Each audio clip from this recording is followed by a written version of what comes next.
অ্যাসালম গ্রুপকে তাদের এই ঋণ না পরিশোধ না করে কিভাবে আবার নতুন করে পুনর্বহাল করার চেষ্টা করা হচ্ছে, এটা নিয়ে সরকারের সাথে অ্যাসালম গ্রুপের কোনো সমঝোতা হয়েছে কিনা এই বিষয়টি জানতে চাচ্ছি। শেয়ার বাজার লুটপাট কোনো প্রশ্ন উঠে নাই। সো বি অ্যাসিওর্ড, বিএনপির রাজনীতিতে অর্থনৈতিক পরিকল্পনায় সমঝোতার কোনো সুযোগ নাই। মাননীয় সদস্য আবুল হাসনাত আব্দুল্লাহ, কুমিল্লা ৪, সরাসরি প্রশ্ন করুন। ধন্যবাদ মাননীয় স্পিকার।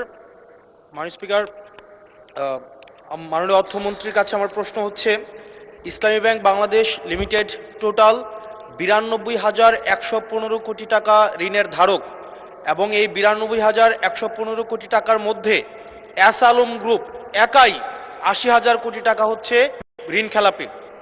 জনতা ব্যাংক থেকে বেক্সিমকো গ্রুপ একাই হচ্ছে 25,000 কোটি টাকা হচ্ছে ঋণ খেলাপি।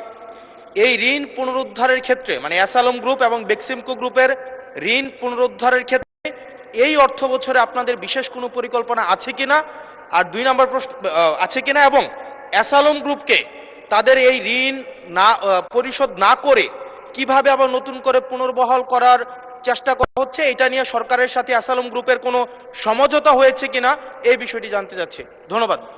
মাননীয় মন্ত্রী। মাননীয় স্পিকার, বিএনপির রাজনীতি অর্থনৈতিক কার্যক্রমের মধ্যে কারোর সাথে কোনো সমঝোতা করার কোনো সুযোগ নেই।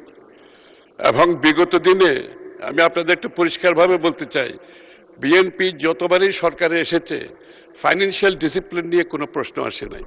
Macro strategy, macro economic stability নিয়ে কোনো প্রশ্ন উঠে নাই। শেয়ার বাজার লুটপাট নিয়ে কোনো প্রশ্ন উঠে নাই। সো বি অ্যাসিওর্ড, বিএনপির রাজনীতিতে অর্থনৈতিক পরিকল্পনায় সমঝোতার কোনো সুযোগ নাই।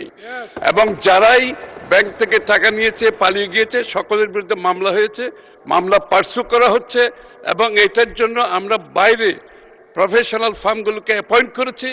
এই টাকা দিয়ে যারা পালিয়েছে এগুলো রিকভারের জন্য একদিকে G2G গভর্নমেন্ট কাজ চলছে, অন্যদিকে রিকভারি যে ফার্মগুলো আছে প্রাইভেটলি তারাও কাজ করছে। ইনশাআল্লাহ আগামী দিনে আমরা এই টাকা রিকভার করতে পারবো। ধন্যবাদ।